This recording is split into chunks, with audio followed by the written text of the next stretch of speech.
Before we jump in, let me know where you're watching from, and don't forget to subscribe so you never miss moments like this. Good Morning America was humming along with bright lights, cameras rolling, and coffee cups clinking when former Trump press aide and rising conservative voice Karoline Leavitt walked on set.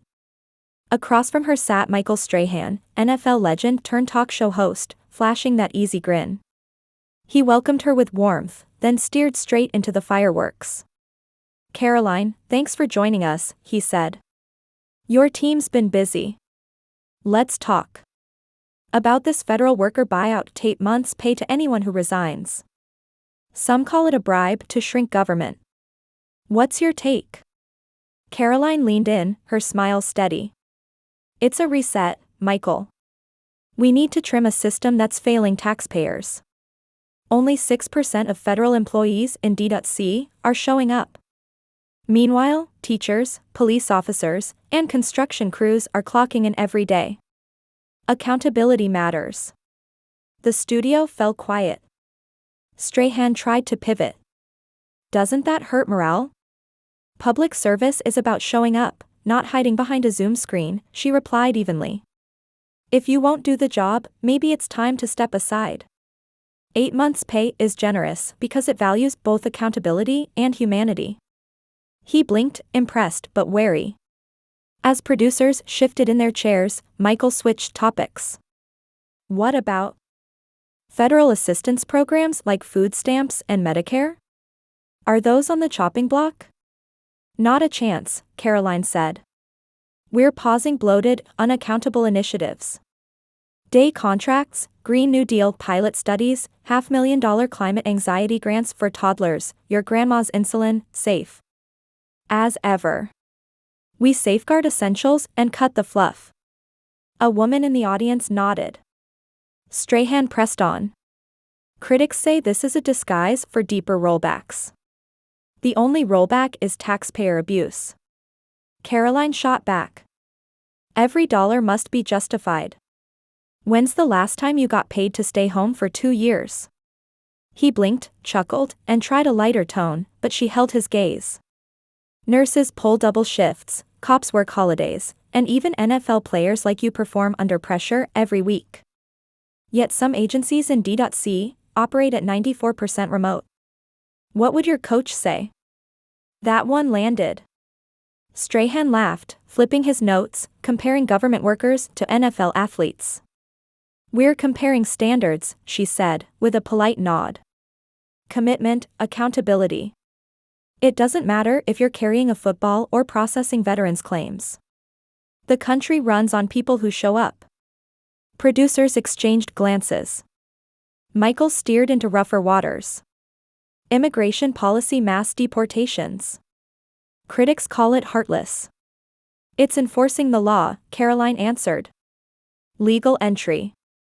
Only we welcome families who follow the process. Rewarding illegal entry punishes those doing it right. We're a nation of laws." He leaned back. "So mass deportations, those who break our laws will be removed. But legal residents and asylum seekers who follow procedure are protected," she explained. "Border security isn't cruelty. It's home defense. Without it, you get drug chaos, trafficking, human smuggling, and overwhelmed cities. This is reality. Not theory." He tried a personal angle. "My grandparents were immigrants." "Mine too," she said, nodding. "They followed the rules. I'm proud of that. Skipping to the front of the line isn't progress." The audience murmured. Strahan glanced at his producers. "Let's talk about RFK Jr. Some in your party call him dangerous for his fringe views on vaccines and the environment. Is he an ally you want?" "He's a man of principle," Karoline replied. "He doesn't recite approved talking points. He asks questions. Americans are tired of actors playing politicians. They want truth, early, uncomfortable truth. But he's been banned. Fact-checked, censored, and pressed by Strahan. Censorship doesn't equal falsehood, she shot back. Hunter Biden's laptop and the bleak theories, once laughed off, were later validated. Being early often looks wrong. Heads in the audience turned. Michael tapped his card. So your party are the rebels now? We're the question askers, she said. The establishment fears questions because they lead to answers. Answers threaten power. He nodded, shifting again. What about revoking security clearances for former officials? They call it petty, dangerous thoughts. It's protocol, Karoline said, calmly. Retirement ends specialty access.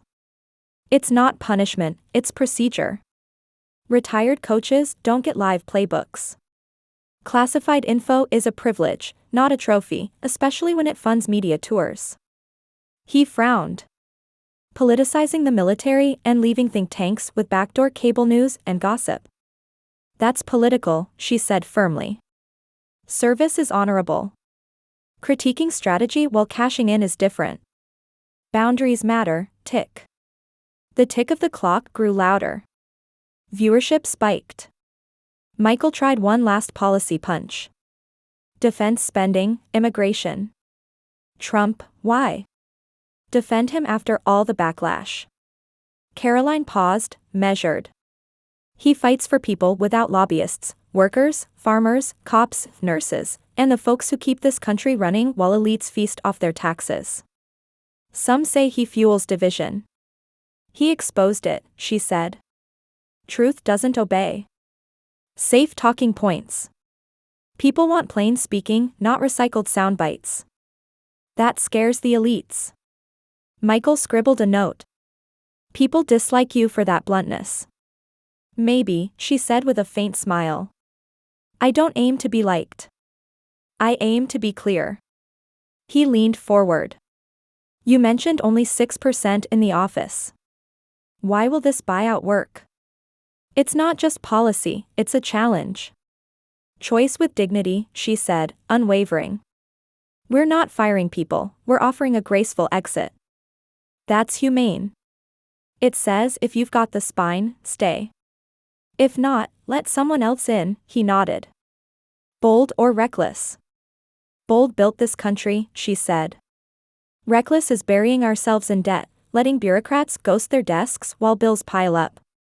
Silence fell. Cameras lingered. Michael looked impressed, almost respectful. Michael and Karoline exchanged one more quiet look, mutual respect shimmering in the air. Before she stepped off set, words were echoing. Silence isn't weakness, it's power.